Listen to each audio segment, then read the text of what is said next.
Hello, I'm Radhika Sharma and I'm a language proficiency trainer. I'm from Inglistia Overseas Services. I've been certified by British Council, which is a degree of Cambridge. Today we are going to talk about the courses that we offer here in Inglistia. तो यहाँ इंग्लेस्टिया में हम लोग basically आपकी study abroad की सारी जिम्मेदारी लेते हैं। स्टडी अब्रॉड की जिम्मेदारी से मेरा मतलब है कि जो आपके इंग्लिश लैंग्वेज के प्रोफिशिएंसी टेस्ट रहते हैं जैसे कि आइल्स, पीटी, ड्यूलिंगो, टोएफल, नाटी, सेल्फिप, ओईटी, हम इन सब की प्रिपरेशन करा के आपका स्टडी वीजा जो है वो लगवाते हैं डिफरेंट कंट्रीज में।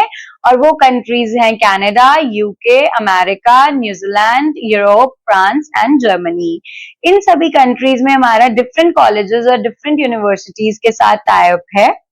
उसके अलावा जो हम एग्जाम्स की बात कर रहे हैं, सबसे पहले आता है हमारा आइल्स और पीटीई।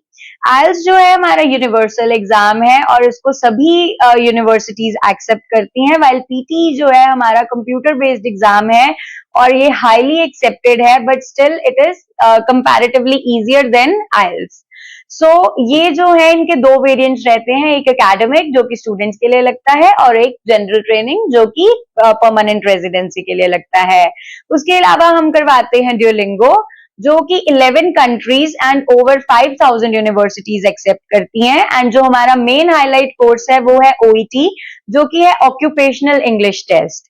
तो ये टेस्ट जो है ये basically 12 different health care professionals के लिए है और 15 कंट्रीज इस टेस्ट को जो है एक्सेप्ट करती हैं। तो ये 12 डिफरेंट हेल्थ केयर प्रोफेशंस यानी कि डॉक्टर्स, नर्सेज, डेंटिस्ट, फिजियोथेरेपिस्ट जितने भी लोग हैं, ये इन सब लोगों को अगर फॉरेन कंट्रीज में जॉब करनी है तो उसके लिए उनको इस एग्जाम को क्लियर करना पड़ता है, जिसकी प्रिपरेशन पूरे जम्मू एंड कश्मीर के स्टेट में सिर्फ हम ही लोग करवाते हैं। Now I will tell you something about कि आपको जो आपकी एजुकेशनल कंसल्टेंसी है उसको कैसे चूज करना है। तो सबसे पहले बहुत इंपॉर्टेंट है ये देखना कि जिस भी बंदे से आप अपनी फाइलिंग करवा रहे हैं, वीजा फाइलिंग करवा रहे हैं, क्या उसके पास नॉलेज और एक्सपीरियंस है, वो फर्स्ट हैंड एक्सपीरियंस रखता है या नहीं, उसको खुद से आपकी डॉक्यूमेंटेशन और आपकी फाइलिंग करनी आती है या नहीं। सेकेंड थिंग आपको ये देखनी बहुत इंपॉर्टेंट है कि उस बंदे की क्रेडिबिलिटी कितनी है, वो आपके साथ कितना ट्रांसपेरेंट है। तो ट्रांसपेरेंसी हमारे यहाँ पे एक बहुत ही इंपॉर्टेंट चीज है, क्योंकि ट्रांसपेरेंसी का मतलब ये रहता है कि हम आप ही का फोन नंबर, आप ही का ईमेल आईडी हर जगह पे देंगे, जिससे कि आप अपने सारे अपडेट्स जो हैं उनको चेक करते रह सके रेगुलरली। अदर देन दैट अगर कोई भी डिले है या कुछ भी है, हम आपको मिसलीड कभी नहीं करते हैं, आपको डायरेक्टली उसके बारे में बताया जाता है। पैसा भी अगर ट्रांसफर करने की हम बात करते हैं तो अगर हम पैसा ट्रांसफर कर रहे हैं तो वो स्टूडेंट अकाउंट से डायरेक्टली यूनिवर्सिटी बैंक अकाउंट में जाता है। फी कंपैरिजन की बहुत लोग ऐसा सोचते हैं कि अब्रॉड में पढ़ना है मतलब बहुत ही महंगी चीज है, ये बहुत ही प्रॉब्लम है, इतने पैसे कहाँ से लाएंगे। तो ये प्रॉब्लम नहीं आती है। बेसिकली होता क्या है कि हम लोग जो हैं वो सारे लिविंग कॉस्ट को, ऐसे एक्सपेंसेस को भी गिनना शुरू कर देते हैं, बट ऐसा नहीं है।